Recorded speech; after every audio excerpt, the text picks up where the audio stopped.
తెలుగు రాష్ట్రాల్లో ఎండలైతే దంచి కొడుతున్నాయి. ఈ క్రమంలోనే నేడు ఏపీ, తెలంగాణలో ఎండలు మరింత తీవ్రతరమయ్యే అవకాశం ఉందని వాతావరణ శాఖ హెచ్చరించింది.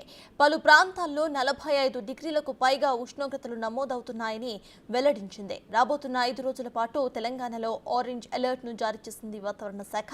ఇక ఖమ్మంలో 45 డిగ్రీల అత్యధిక ఉష్ణోగ్రత నమోదయ్యే సూచనలు ఉన్నట్టుగా తెలుస్తోంది.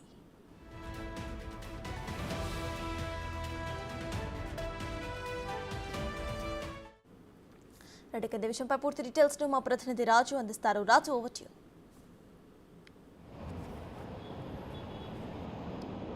తెలుగు రాష్ట్రాల్లో ఎండలు మండిపోతున్నటువంటి పరిస్థితి కనిపిస్తుంది. అటు ఆంధ్ర, తెలంగాణ ఆ రెండు ప్రాంతాల్లో కూడా ఎండలు మండిపోతున్నటువంటి నేపథ్యంలో ప్రజలు ఎవరూ కూడా బయటకు వస్తున్నటువంటి పరిస్థితి అయితే లేదు. దాదాపుగా 45 డిగ్రీలకు పైనే ఉష్ణోగ్రతలు నమోదవుతున్నటువంటి పరిస్థితి ఉంది. నిన్న రెండు తెలుగు రాష్ట్రాల్లోనూ అత్యధికంగా ప్రకాశం జిల్లాలో ఉన్నటువంటి ప్రకాశం జిల్లాకు సంబంధించి ఎడ్లపల్లి అనే విలేజ్లో దాదాపుగా 47.1 డిగ్రీల ఉష్ణోగ్రతలు నమోదయ్యాయి. అదేవిధంగా మార్కాపురంలో 47 డిగ్రీలు, అంటే 35 నుంచి 47 డిగ్రీల వరకు ఒక్కసారిగా వాతావరణంలో మార్పులు వచ్చినటువంటి నేపథ్యంలో ప్రజలు కూడా అల్లాడిపోతున్నటువంటి పరిస్థితి కనిపిస్తుంది.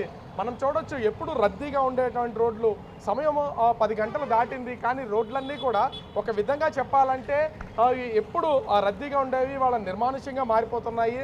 ఆ ట్రాఫిక్ విషయంలో కూడా ముఖ్యంగా చెప్పాలి, విశాఖ నగరానికి సంబంధించి అయితే నిరంతరం ట్రాఫిక్ ఉంటుంది. అటు హైదరాబాద్ ఎంత ట్రాఫిక్ ఉంటుందో, విజయవాడ, తిరుపతి, విశాఖ ఈ ప్లేసెస్ అన్నీ కూడా భారీగా ట్రాఫిక్తో ఉండిపోయే ప్లేసెస్. కొంతసేపు సిగ్నల్ పడితే నిలబడాలన్నా కూడా చాలా కష్టంతో కూడుకున్నటువంటి పని.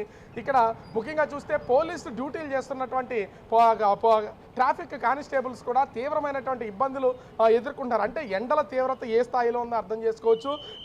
ఇదే కాదు, అంటే ఇప్పటి నుంచి దాదాపుగా అటు తెలంగాణలో రానున్న 5 రోజులు, ఆంధ్రాలో రానున్న 4 రోజులు కూడా ఎండల తీవ్రత ఇదే విధంగా ఉంటుందని వాతావరణ శాఖ హెచ్చరించినటువంటి పరిస్థితి అయితే కనిపిస్తుంది. ముఖ్యంగా ఆంధ్రప్రదేశ్కి సంబంధించి అటు పార్వతీపురం, విజయనగరం, శ్రీకాకుళం జిల్లాల్లో దాదాపుగా 45 డిగ్రీలకు పైనే ఉష్ణోగ్రతలు నమోదవడంతో పాటుగా తీవ్రమైనటువంటి వడగాలులు వీచే అవకాశం ఉందని ఇప్పటికే వాతావరణ కేంద్రం అయితే తెలియజేసింది. మొత్తము ఏపీ వ్యాప్తంగా చూస్తే 28 మండలాల్లో అతి తీవ్రమైనటువంటి వడగాలులు వీస్తాయి. దాదాపుగా 156 మండలాల్లో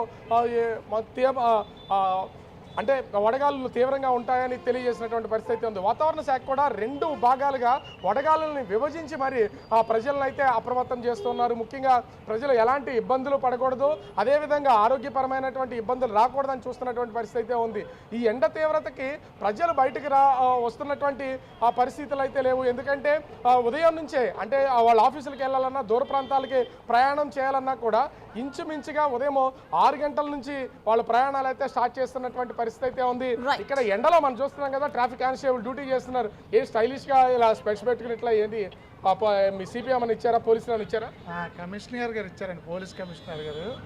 వాటర్ బాటిల్, కచ్చీపు, కూలింగ్ గ్లాసు అంత ట్రాఫిక్ పోలీసులు అందరికీ ఇచ్చారు. మా హోంగార్డులు కూడా ఆయన ప్రత్యేకంగా హోంగార్డులకు ఇవ్వమండి అని కానీ ఫస్ట్ ఆఫ్ ఆల్ హోంగార్డులకి ప్రిఫరెన్స్ ఇచ్చారు ఈ కొత్త కమిషనర్ గారు. మేము హోంగార్డులు అందరం కూడా కమిషనర్ గారికి హృదయపూర్వకంగా నమస్కారం చెప్పుకుంటున్నాం.